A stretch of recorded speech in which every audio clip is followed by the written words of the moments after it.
تنگ نہیں کرنا چاہیے. لیکن شاہ صاحب پھر بھی پاکستان میں اس وقت جس لیڈر کا گراف ہائی ہے، جس کو لوگ سنتے ہیں، جس کو لوگ دیکھنا چاہتے ہیں، جس کو لوگ اپنے ملک کا وزیر اعظم بنانا چاہتے ہیں، ان کا نام عمران خان ہے. اگر کوئی لیڈر اس وقت پاکستان میں مقبول ترین ہے تو اس کا نام عمران خان ہے.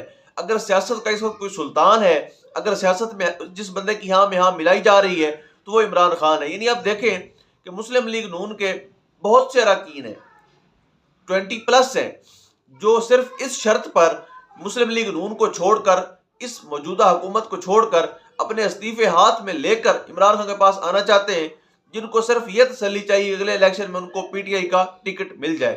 کل فواد چودھری صاحب نے بھی کہا کہ ہمارے پاس بہت سے سرپرائز ہیں لیکن وقت آنے پر دیں گے.